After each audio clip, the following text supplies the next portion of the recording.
His Excellency Ferdinand R. Marcos Jr., President of the Republic of the Philippines,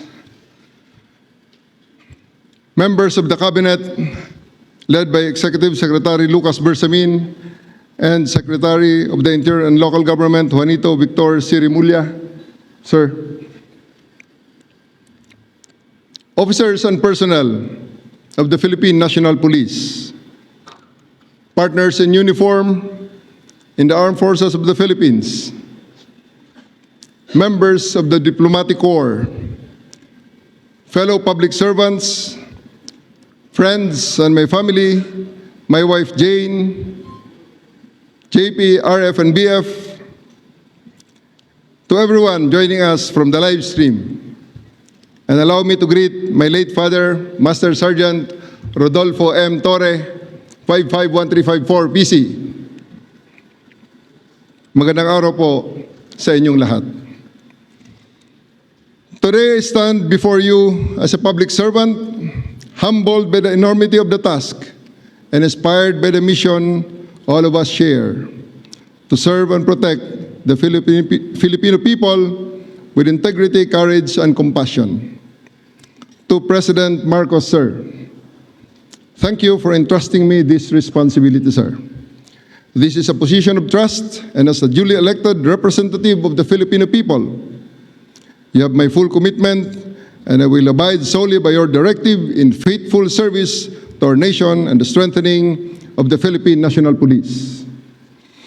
To General Romel Marbil, sir, thank you for your service and legacy. I and the entire Philippine National Police will build on your efforts and aims to steer our organization forward, grounded in unity and guided by the principles of the rule of law. We recognize that every step we take from today is built on the foundations that you have laid. And to the Filipino people, the very reason for our existence, we, the Philippine National Police, shall work harder to earn and ensure that our communities are safe, your rights are respected, and your trust is earned. I believe that we are ready to deliver on your expectations as we had done in the past. At hindi ako nag-iisa. I stand shoulder to shoulder with the over 220,000 strong and dedicated men and women of the Philippine National Police, each one entrusted with upholding the dignity and honor that our badge represents. As your Chief of the Philippine National Police, in addition and in continuation of the legacy of General Marbil, I will lead with three core pillars. Pillar number one is in compliance to the directive of the President for swift and responsive public service. We will institutionalize a 3-minute emergency response time in major urban centers, and this had been done already during my term in Quezon City in the 3-minute response time project. This is not just a benchmark, it is a lifeline. Every call for help deserves immediate attention and action. We will be present. Makikita nyo kami sa kalsada, sa komunidad, sa palengke at sa bawat lugar na kinakailangan ng ating presensya para magbigay ng kapanatagan at ng kalooban. Kung nasaan man ang bawat Pilipino, sila ay ligtas. To support this, we must ensure pillar number 2, unity and morale within the ranks. A divided force cannot defend a nation, thus we will strengthen our core from within, guided by discipline, mutual respect, and leadership by example. To our men and women in uniform, we expect the best from you in protecting others. With this expectation, we will also give you the best training, best leadership, best support, and the best opportunity to grow in this institution. Because those who are asked to give all also deserve nothing less in return. Pillar number 3, accountability and modernization. In support of the President's reform agenda and of key pillar number 1 on swift and responsive public service, we will modernize our systems, enhance our investigative tools, and adopt innovative technologies that protect rights while ensuring order. In support of these three pillars, I give you these three promises. Una, sa buong kapulisan, nandito ako at ako ay lagi niyong kasama. Sabay nating harapin ang lahat ng hamon ng ating organisasyon at sabay nating pangalagaan at itaas ang dangal ng ating uniforme.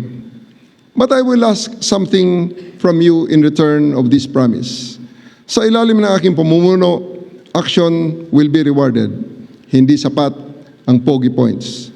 We will reward those policemen who will work hard on our three pillars. Respond to public swiftly, unite and uplift the morale of your fellow public servants, and hold yourself and others within the ranks accountable. Real talk lamang. No need for endorsements under my leadership. Appointments will be based solely on merit, and only the most competent will be entrusted with the right positions in the right places. Deliver excellence in your police work.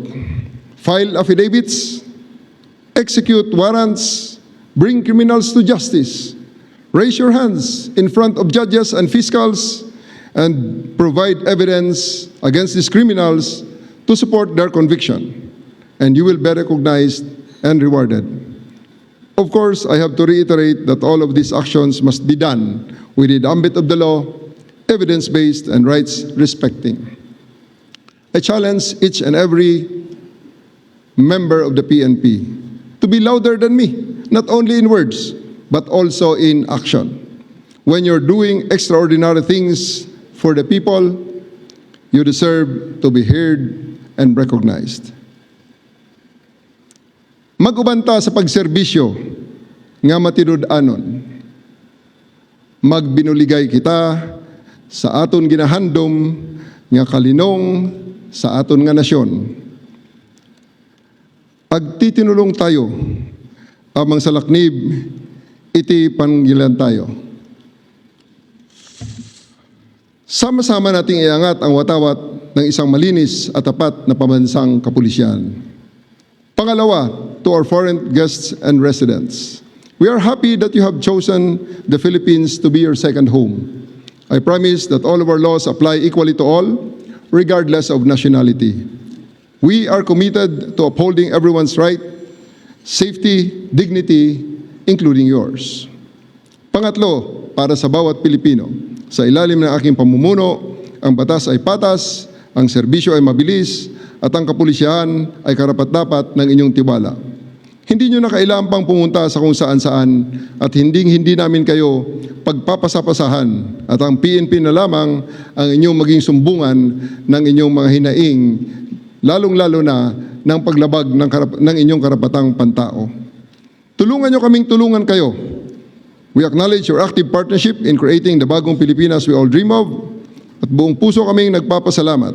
Huwag kayong bibitaw at manatili sana kayong katuwang sa pagtaguyod ng kapayapaan at kaayusan ng ating bayan. We will strengthen our partnerships with the public so we can better understand local needs and respond to them with empathy and precision. Today marks more than a beginning. It is a defining moment. Thus, let us seize it with unwavering courage, grounded in humility and a relentless commitment to serve the Filipino people with honor, excellence, and integrity. Maraming salamat po. Mabuhay ang pambansang pulisya, mabuhay ang bagong Pilipinas, mabuhay ang sambayanang Pilipino, at sa bagong Pilipinas, ang gusto ng pulis, ligtas ka! Maraming salamat po. Thank you very much and congratulations, Police General Nicolas Torre III.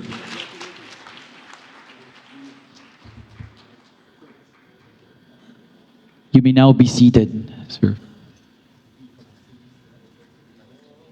To introduce our honored guest, may we request Attorney Lucas Bersamin, Executive Secretary, Office of the President.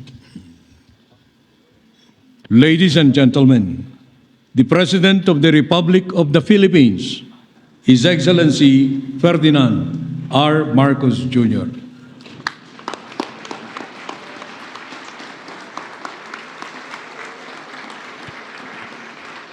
Thank you, Executive Secretary Luke Bersamin, for your introduction. Please take your seats. The Excellencies of the Diplomatic Corps, Interior and Local Government Secretary, Secretary John Vic Remulla, and other cabinet members here present. The Armed Forces of the Philippines Chief of Staff, General Romy Browner, and the Major Service Commanders. Outgoing Chief of the Philippine National Police, Police General Romel Francisco Marbil. The newly installed Chief of the Philippine National Police, Police General Nicolas Torre III. Officers and civilian employees of the Philippine National Police, ang aking mga kasamahan sa pamahalaan, ang ating mga bisita na dumating ngayon, magandang araw po sa inyong lahat. Today, we witness more than a ceremonial change of command. We come together to reaffirm a shared responsibility. A responsibility to uphold peace, to preserve justice, and to protect the dignity of the Filipino. Each change in leadership promotes the values that give strength to our institutions. It reflects a clear belief that lasting progress is grounded in consistent service, accountable governance, and leadership that never forgets its duty to the people. So allow me to express the gratitude of a nation to the man who has served with strength and with resolve, Police General Romel Francisco D. Marbil. General Marbil, you led the PNP with a compass firmly set on integrity, professionalism, and respect for human rights. In your stewardship, the PNP became a more people-centered, structured, and regulated institution. You guided our officers to serve with integrity, and in doing so, you restored the people's confidence in the uniform that the police wears. In moments that tested our resilience, from disaster response to crisis management, from general public safety to the conduct of a credible and peaceful 2025 national and local elections, you showed us what a smart, capable leadership looks like. Sa ilalim ng inyong pamumuno, naging sandigan ng pamahalaan ng kapulisan na sa paghahatid ng tulong, pagbibigay ng proteksyon at pagtataguyod ng karapatang pamtao. Ipinakita ng PNP na walang katumbas ang buhay ng tao. Mga buhay na nailigtas, napaglingkuran at natulungang makabangon. And for this, General Marbil, we are truly grateful.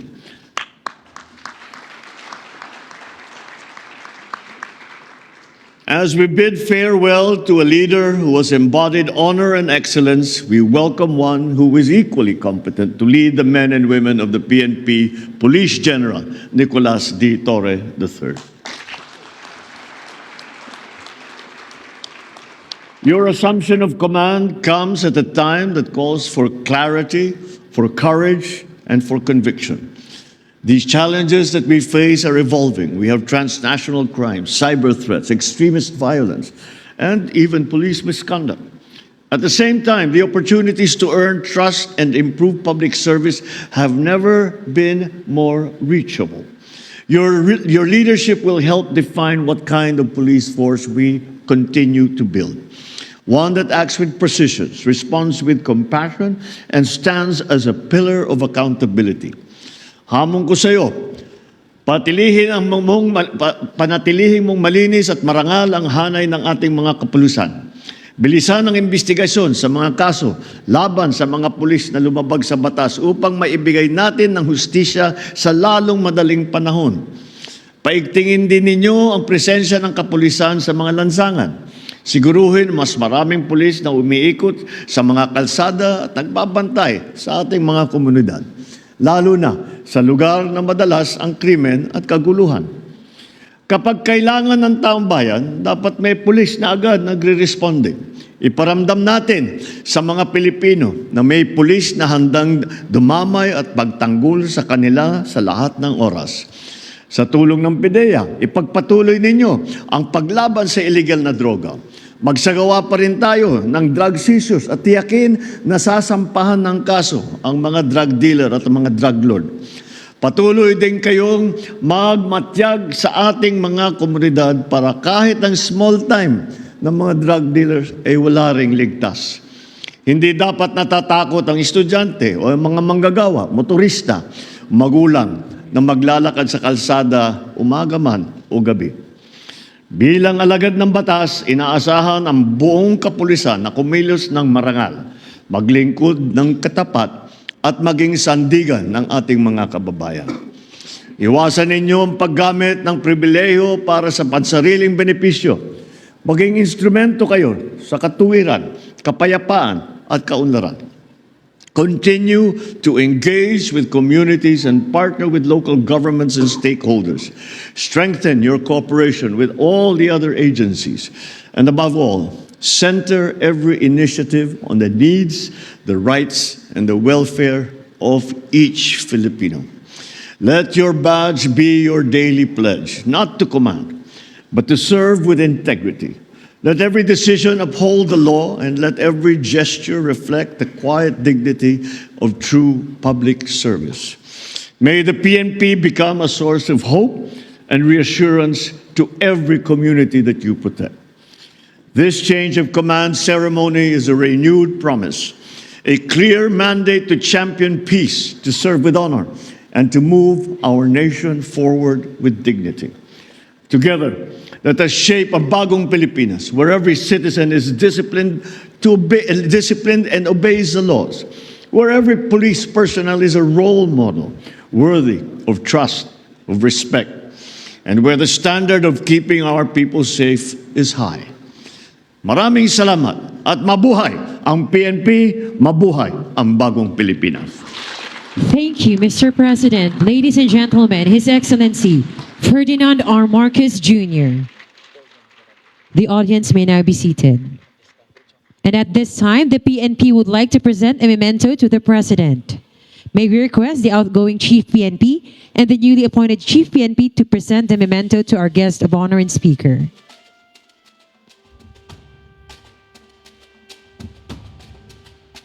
The memento given is MP310 submachine gun refurbished, a token of heritage and service.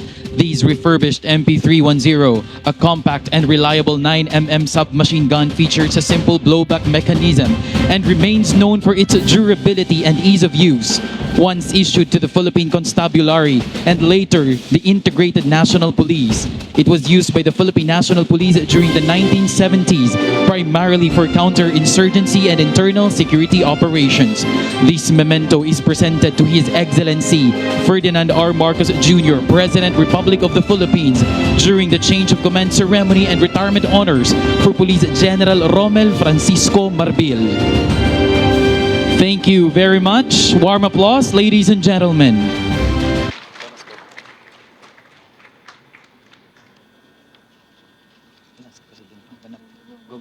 Manatili po tayong nakatayo at magsitayo po tayong lahat at ating awitin ang PNP Lingkod ng Bayan.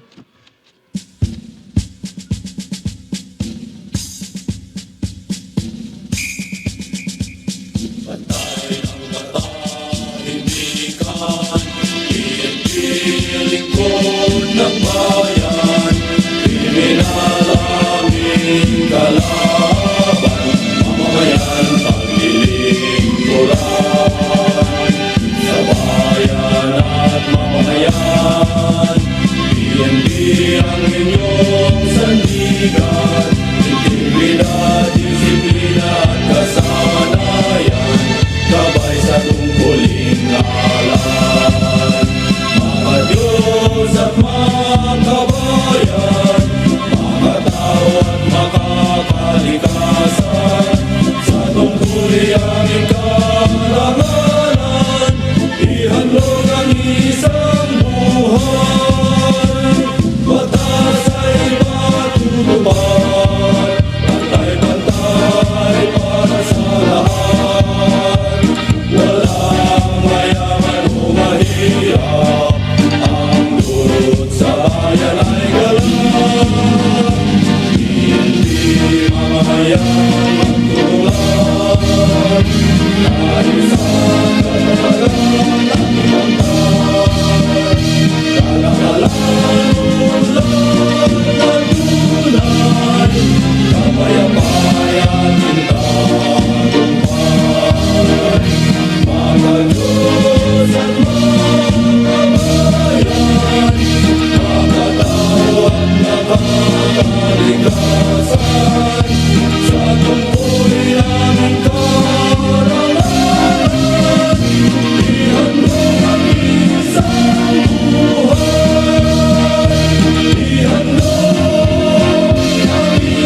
concludes the ceremony. On behalf of the men and women of the Philippine National Police, we would like to thank the President and our distinguished guests for gracing this event.